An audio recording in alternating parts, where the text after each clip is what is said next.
Hello and welcome to Cyrus Bales Dispatches. The story this week, John Lewis. Like TK Maxx, but with heartwarming Christmas adverts. Yes, the tabloid press went into complete meltdown over something John Lewis did. They decided to remove gender labels from their children's clothing lines. So all clothes were just together and merely for children or discerning dwarves. Daily Mail readers were so angry you would have thought they'd seen a dark-skinned millennial on benefits eating avocado on toast.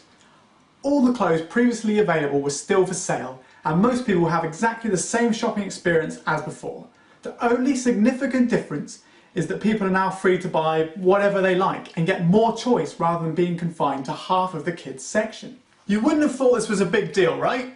Well, it turns out the only thing xenophobic tabloid press readers hate as much as foreigners is any attempt to end harmful gender norms and stereotypes. Yes, the bottom feeders of the internet took a few days off from advocating for the genocide of brown people to rally against giving people more choice and freedom with the clothes they wear. Here is an example of the sort of batshit crazy nonsense they are saying. This makes me feel sick to my stomach. It's utter satanic insanity. My heart breaks for all those innocent children being spoon-fed this disgusting, sinful rubbish.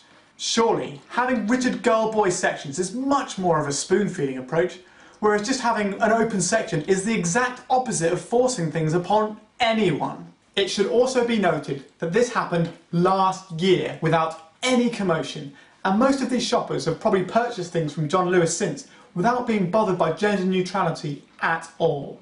John Lewis's head of children's wear said, "We introduced new, non-gender specific John Lewis stitched labels and combined girls and boys swing tags to clothing for John Lewis own label collections in 2016.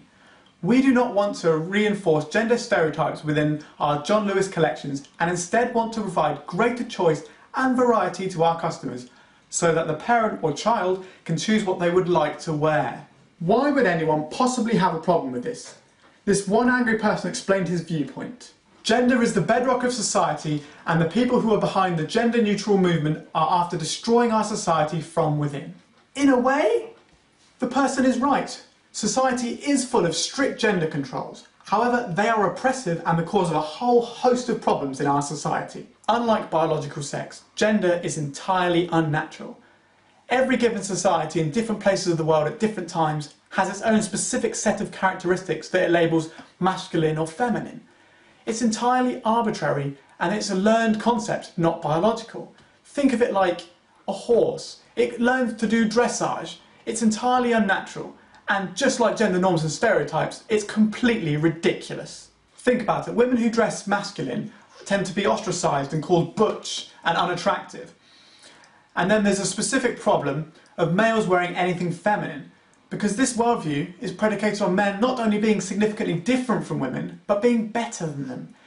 We see this in basic phrases all the time, like man up and big girl's blouse to don't be a pussy, which also doubles up as advice for avoiding a presidential groping. There is a powerful undercurrent of negativity around feminine characteristics in men. When men do not conform to stereotypical perceptions of masculinity, they can be marginalised and the impact is very real. Suicide is the biggest killer of men under 50. There are clearly a multitude of reasons, but gender is the common variable here. On top of this, the suicide rates of the transgender and other LGBT communities are even higher. Clearly, we have a problem with perceptions and restrictions around gender identity, which is literally killing people. It's like seeing a chimp with an AK-47 shooting people, then continually giving them ammunition. The reason people are opposing gender neutrality is simple. They don't want neutrality or equality. They benefit from the current system, so they want to continue the trend, or at least have been convinced that that is what they want. Look at the gender wage gap, a thing countless anti-feminists deny, despite it being incredibly well monitored with masses of data. There are constant attempts to justify the inequality, but women take time off with children, so it makes sense they earn less. However, sociologists account for this. Even when everything is equal and accounted for, things are still more unequal than the solo careers of Destiny's Child members. If you want gender equality, that doesn't happen unless we start to remove the things that cause the discrepancies in the first place, which are the gender norms and the stereotypes. You can say that you want equality, but if you oppose even the simplest of moves towards it, you are supporting inequality and suffering, which weirdly sounds like a name of a racist town stuck over in New Mexico somewhere. It all comes down to whether or not you think people should be equal and have equal opportunities, or do you want to perpetuate the things that unnecessarily divide us? It doesn't stop anyone from carrying on as they were before. There's not really any downside, unless you think that having a more inclusive society where less people want to kill themselves is a bad thing, in which case you are most likely either Cersei Lannister or the President of the United States. Thanks for watching. Please share. Goodbye.